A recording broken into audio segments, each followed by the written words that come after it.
አንቺ ገረድ አይደለሽም። ነኝ። አይደለሽም። እንደውም ልንገርሽ፣ አንቺ ከማውቃቸው ሴቶች ሁሉ የተለየሽ ምርጥ ሴት ነሽ።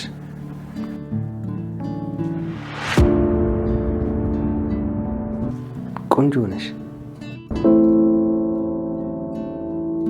ማንም ሰው ሊወዳት የሚችል ውብ ሴት ነሽ።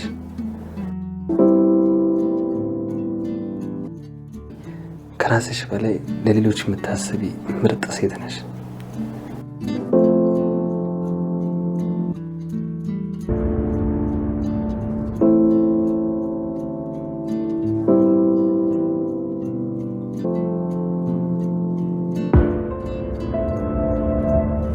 ይቅርታ፣ ስራ አለብኝ፣ መሄድ አለብኝ። በኃይሉ የወይዘሮ ገነት እግር ላይ ወድቆ ይቅርታ ጠየቃት። እስከ ዛሬ ለበደልኩሽ ነገር በሙሉ በጣም ይቅርታ አለ። በሰላምና በቃል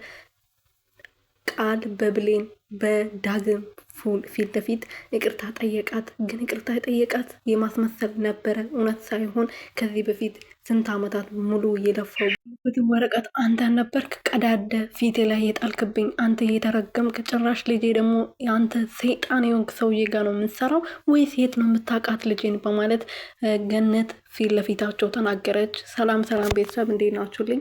እኔ ያለው ፈጣሪ የተመሰገነው። በያላችሁበት ሰላማችሁ ብዝት ትረፍርፍ ይበልልኝ። ለዚህ ቤት አዲስ የሆናችሁ ሰብስክራይብ፣ ሼር፣ ላይክ እያደረጋችሁ ቤተሰብ እንድትሆኑ በትህትና እየጠየቅኩኝ አደራ ክፍል 10ን እላችሁ መጥቻለሁ። ክፍል 10 ላይ እንግዲህ ወይዘሮ ገነት እነ ሰላም ቤት ሄዳለች።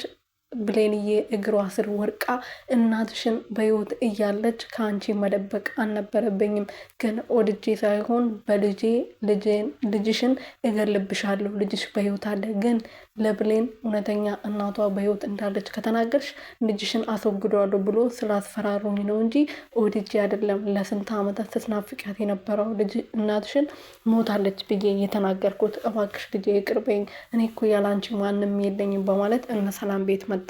እግሯ ስር ተደፍታ ይቅርታ ጠይቃታለች። ብሌንዬም ደግሞ አንቺ እኮ ምንም አላጠፋሽም፣ በአንቺ የሚጨክን ልብ የለኝም፣ እኔም እኮ ወድጄ አይደለም እንደዛ የሆንኩት፣ እባክሽ ልጄ እናቴ ችግር የለውም ይቅር ብዬሻለሁ፣ አንቺ እናቴ ነሽ፣ እሷ ብትመጣ ራሱ እናቴ በህይወት እንዳለች ነው እንጂ የማውቀው የአንቺን ቦታ ማንም አይተካም። አንቺ እኮ ሁሉ ነገርሽ ሰጠሽኝ ነው ያሳደግሽኝ። ዛሬ በዚህ ነገር ተነስቼ አንቺን የምጠላበትና አንቺን ትቼ የሚሄድበት ምክንያት የለም። ግን በጊዜው ተናድጄ ነበር። ለምንድነው እናቴ እንደዚህ ያደረገችብኝ ብዬ ተናድጄ ስለወጣው ነው እንጂ አልተቀየምኩሽም በማለት እናቷን ይቅርታ አድርጋላት አቅፋታለች ማለት ነው።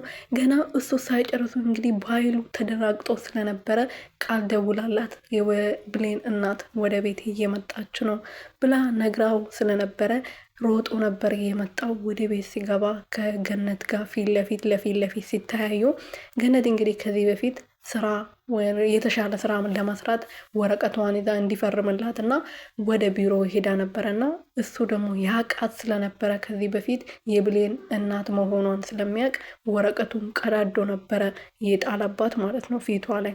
እና አንተ የተረገምክ፣ ያኔ ቢሮ ሲመጣ አንተ ነበርክ ወረቀቱን ቀዳደ ፊቴ ላይ የጣልከው፣ ጭራሽ ልጄ ደግሞ አንተ ጋር ነው የምትሰራው፣ እንዴት ተገናኛችሁ ከልጄስ ጋር? ወይስ እሷንም ለመጉዳት ነው እሷ ያቀጠርካት? በማለት ስትናገር እኔ እኮ ተሳስቼ ነው ብሎ ነበር ሲያስመስል የነበረው ማለት ነው። ሰላምም ወንድሜ ጥሩ ሰው እንደሆነና ለሰው እንደሚያዝን ነው እንጂ የማውቀው ሰው ላይ እንደዚህ እንደሚያደርግ አላውቅም በማለት ሰላም ስትናገር፣ አዎ እኔ እኮ ለሰው እንደዛ አላስብም፣ ግን ያን ቀን ተበሳጭቼ በሌላ ነገር ተናድጄ ስለነበረ ነው እንደዚህ ያረኩት በማለት የገነት እግር ስር ወድቆ ይቅርታ ጠየቃት። ገነትም ችግር የለውም በቃ ያለፈ ነገር ስለሆነ ነገሩን ከተስተካከለ አስተካክልልኝ እባክህ፣ ልጄ በአንተ ምክንያት ነው ገረድ የሆነችው፣ በአንተ ምክንያት ነው ሰው ቤት ገብታ የቤት ሰራተኝነት እየሰራች ያለችው፣ ያኔ ብትፈርምልኝ ኖሮ እኔም የተሻለ ስራ እየሰራው ልጄም ትማርልኝ ነበር በማለት አናገረችው። እሱም እሺ ብሎ ነበር ያኔ የተሰናበተው ማለት ነው። እና ብሌን እንግዲህ ወደ ቢሮ ጠርቷት ነበር እና ከሄደች በኋላ ይህ ሰላምዬ ወርቅ ከአንገቷ ላይ ፈታ ጠረጴዛ ላይ አድርጋ ነበርና ያንን ወርቅ እንግዲህ ለብሌን እንደ ስጦታ መልክ አሽጎ ነበር እየሰጣት። በኋላ ወርቁ ሲገኝባት እሷ ሌባ ናት በማለት ከዛ ቤት እንድትወጣና ከሰላም ጋር ያላቸው ቅርርብነት እንዲቋረጥ ስለሚፈልግ ነው የሰላም ወርቅ አንስቶ ለብሌን እንደ በስጦታ መልክ የሰጣት ማለት ነው። እኔ አልፈልግም ብላው ነበር፣ ግን ይቅርታዬን ከተቀበልሽኝ ስጦታዬን ተቀበይኝ በማለት በግድ ነበር የሰጣት ማለት ነው ወርቁን። እና ወርቁን ይዘው ደስተኛ ሆና እንግዲህ ወደ ቤቷ ይሄዳለች ማለት ነው። በኋላ ላይ ሲታይ ወርቁ ሲጠፋ እንግዲህ ምን እንደሚፈጠር አብረን የምናይ ይሆናል። ዳግምና ብሌንዬ ዳግም ፍቅር ያዘው ከብሌን ማለት ነው። እና ዛሬ በጣም ቆንጆ ሴት ነሽ አንቺ፣ ማንም ወንድ ሊወድሽም ሊያፈቅርሽ ለትዳር ሊፈልግሽ የሚገባ ቆንጅዬና ትትና ለሰው ሀሳቢ ሴት ነሽ በማለት ልስማት ሲል ብሌንዬ እኔ ስራ አለብኝ ብላ እንግዲህ እዛ ጎ ነበር ትታው ሄደችው። ያው እንግዲህ ወንድማማቾች አይደሉም፣ ይሄ ግልጽ ነው። ፍቅር ሊይዘውም ይገባል። ብሌንም ደግሞ ማንኛውም ወንድ ፍቅር ሊይዘውና ሊያፈቅራት የሚገባ ሴት ናት፣ አልቃሻ ብትሆንም ማለት ነው።